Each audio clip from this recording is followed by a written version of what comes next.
नमस्कार दोस्तों, उमेश की क्लास में आपका स्वागत है। आज मैं आपके लिए गणित के इंपॉर्टेंट प्रश्न लेकर के आया हूं। पूरा वीडियो देखेंगे, सब कुछ अच्छे से समझ में आएगा। चलिए स्टार्ट करते हैं। पहला सवाल है, यदि 10% और 11% के लाभ पर एक मेज के विक्रय मूल्यों का अंतर 11 रुपये हो तो मेज का लागत मूल्य क्या है। बहुत ही अच्छा सवाल है। उसने जो बोला है उस पर आपको ध्यान देना है। उसने बोला है 10% और 11% के लाभ पे। जब हम कोई भी वस्तु को लाभ पे बेचते हैं तो उसे 100 में जोड़ के बेचते हैं। जैसे मैंने किसी वस्तु को 10% के लाभ पे बेचा तो 100 में 10 जोड़ूंगा तो 110% हो जाएगा। यानी कि मैंने किसी वस्तु को 110% में बेचा, क्योंकि हमारी कोई भी वस्तु होती है वो अपने आप में 100% होती है। अगर मैं 100% की चीज पे 10% का फायदा कमाऊंगा तो कैसे कमाऊंगा भाई? 100 की चीज को 110 में बेचूंगा, तभी तो मुझे 10, जितना 100 से ऊपर बेचूंगा उतना फायदा है।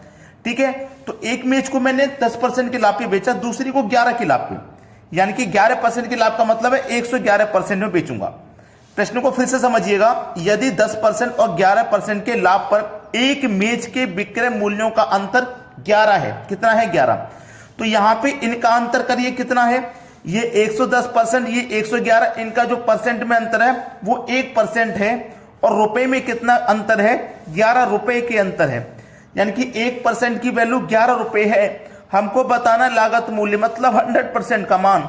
तो 1% का मान 11 है, तो 100% का मान भैया कितना हो जाएगा, 1100 हो जाएगा, यानी कि 1100 रुपए। ये आपके सवाल का बिल्कुल सही जवाब हो जाएगा, पहला ऑप्शन। अगर किसी को भी वीडियो पसंद आए ना तो लाइक सभी को करना है। पसंद आता है वीडियो, तुरंत लाइक का बटन दबा दिया करें। अब देखते हैं अगला प्रश्न। अगला प्रश्न है, किसी गांव की जनसंख्या 5% घट जाती है। यदि वह जनसंख्या 3000 अधिक होती तो जनसंख्या में 10% की वृद्धि हो जाती। गांव की मूल जनसंख्या ज्ञात करें। देखिए, गांव की जो भी जनसंख्या होगी वो अपने आप में 100% होगी, जो भी जनसंख्या होगी। अब 100% में से क्या बोला, 5% घट जाती है। भाई 5% घट जाएगी। जब 5% घटेगी 100 में से तो बचेगी कितनी, 95% बचेगी। कितनी बचेगी, 95%। और यहां पे क्या होगा, यदि वह जनसंख्या 3000 अधिक होती तो जनसंख्याओं में 10% की वृद्धि हो जाती। तो जनसंख्या में कितने की वृद्धि हो जाती, 10% की। तो देखो, हमारी जनसंख्या कितनी अपने आप में 100% है, उसमें 10% की वृद्धि होगी तो 110% हो जाती। भाई कोई भी चीज अपने आप में 100% है, अगर उसमें 10% की वृद्धि होगी तो 110 हो जाएगी। तो यहां मेरी देखो कितनी बची थी, 95%, और 95 से कितनी हो जाएगी, 110%। तो कितने की वृद्धि हो जाएगी, 15% की। और जनसंख्या में कितने की वृद्धि हो जाएगी, 3000 की। तो 15% का मान 3000 के बराबर है। ठीक है, 15% का मान 3000, तो 1% का मान कितना, 1% का मान हो जाएगा 200। 1% का 200, हमें क्या बताना है, मूल जनसंख्या, मतलब 100% का मान। तो 1% का मान 200, तो 100% का मान कितना हो जाएगा भैया, 200 से गुना कर देंगे तो 20,000 हो जाएगा। ये हमारे सवाल का जनसंख्या है, मतलब गांव की जो जनसंख्या है वो 20,000 है। सी ऑप्शन हमारे प्रश्न का बिल्कुल सही जवाब है। अब देखते हैं अगला प्रश्न। अगला प्रश्न है, राम की आयु 10 वर्ष है, उनके दादा की आयु 62 वर्ष है। देखिएगा, ये राम है, ये राम के दादा हैं। राम की आयु 10 वर्ष है, राम के दादा की आयु 62 वर्ष है। बोला है कितने वर्ष के बाद उनके दादा की आयु राम की आयु का 5 गुना होगी, कितने वर्ष के बाद। चलिए मैं मान लेता हूं 6 वर्ष के बाद होगी। पहला ऑप्शन ले लेता हूं, 6 वर्ष के बाद। तो 6 वर्ष के बाद राम की आयु कितनी हो जाएगी, 16। इसकी आयु कितनी हो जाएगी, 68। भाई दोनों में 6 जोड़ेंगे, जब 6 वर्ष गुजरेंगे तो इसमें भी 6 जोड़ेंगे और इसमें भी 6 जोड़ेंगे। ठीक है, तो इसकी 16 हो जाएगी, इसकी 68। तो कितने गुना बोला उसने, 5 गुना। तो 16 का 5 गुना तो 80 होता है, ये तो 68 हो जाएगा। तो ये हमारा आंसर नहीं हो सकता।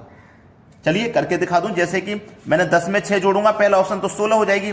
इसमें भी 6 जोड़ूंगा तो 68 हो जाएगी। तो क्या 16 का 5 गुना है 68? नहीं है। जब नहीं है तो ये ऑप्शन भी गलत है। मान लेते हैं 5 वर्ष के बाद, तो 10 में 5 जोड़ेंगे 15, 62 में 5 जोड़ेंगे 67। क्या ये 5 गुना है? नहीं है।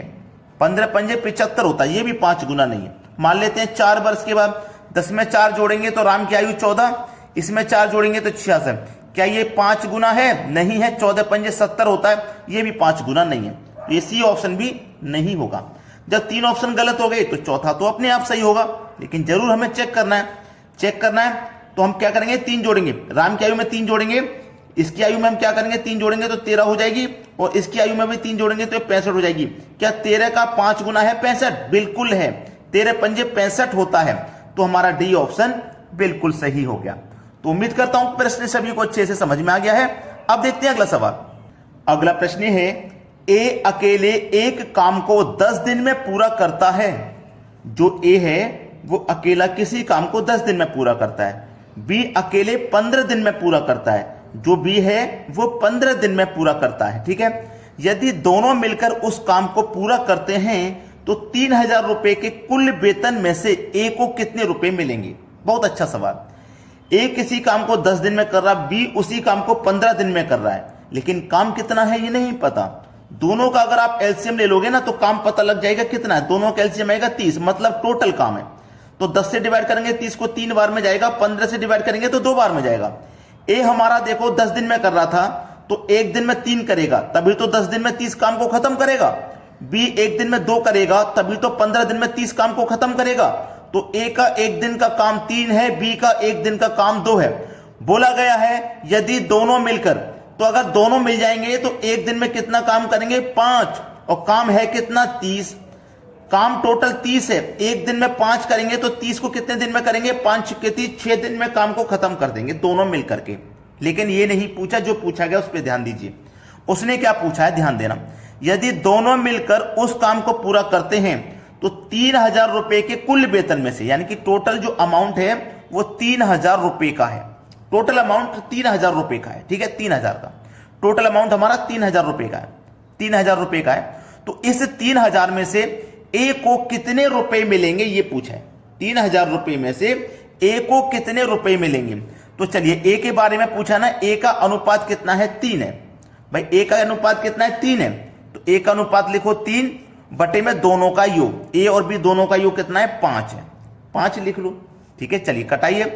5 छिक्के 30 और 2 जीरो 600। 600 का गुना 3 से कर दो तो ये हो जाएगा 1800। सवाल खत्म। ए को मिलेगा 1800 रुपया। अगर पूछ लेता ए की जगह बी को कितना मिलेगा, तो टोटल अमाउंट हमारा 3000 है। बी का पूछता तो बी का रेशियो ऊपर लिखते 2 और दोनों का योग नीचे लिखते 5। 5 छिक्के 30 और 2 जीरो 600। 600 का गुना 2 से कर दो तो 1200। बी को मिलेंगे 1200 और दोनों का योग कर दोगे तो 3000 ही हो जाएगा। चलिए अब देखते हैं अगला सवाल। अगला प्रश्न है, एक परिवार में 24 दिन में 60 किलो चावल की खपत होती है, तो उसी परिवार में 18 दिन में कितने केजी चावल की खपत होगी? देखिएगा 24 दिन में कितने चावल की खपत है? भाई 60 किलो चावल की खपत है। जब 24 दिन में 60 किलो की खपत है तो एक दिन का मान निकाल लो। एक दिन में कितनी खपत होगी? 60 बट्टे 24। ठीक है, अब इसको मैं कटा लूंगा। 12 पंजे 60, 12 दूने का 24, मतलब 5 बट्टे 2। 2 से कटाऊंगा तो 2.5 केजी, यानी कि एक दिन में 2.5 किलो चावल की खपत है। एक दिन में कितना? 2.5 किलो। तो बोला है 18 दिन में कितने केजी चावल की खपत होगी? 18 दिन में, एक दिन में 2.5 किलो है तो 18 दिन में कितना? 2.5 का 18 से आप गुना कर दीजिए, पता लग जाएगा। ठीक है, चलिए यहां पे मैं गुना करूंगा। 25 अट्ठे 200 का 0, हाथ से देखिए 200 आया ना, 200 का मैंने 0 लिया तो मेरा हासिल का कितना बचा? 20। 25 से कम 25, 25 में जोड़ दूंगा 20 तो कितना हो जाएगा भैया? 45 हो जाएगा। 45 हो जाएगा। अब एक संख्या बाद दशमलव है तो यहां से एक संख्या बाद में दशमलव लगा दूंगा, तो दशमलव के बाद में 0 की तो कोई वैल्यू नहीं, तो कितना बचा मेरे पास? 45 किलो, यानी कि 18 दिन में 45 किलो चावल की खपत होगी, जो कि सी ऑप्शन में दिया गया। तो अगर कोई भी बच्चा ऐसा है जिसने वीडियो को लाइक नहीं किया तो लाइक कीजिए, और शेयर नहीं किया तो भैया सभी बच्चों में शेयर कर दीजिए। ठीक है दोस्तों, धन्यवाद।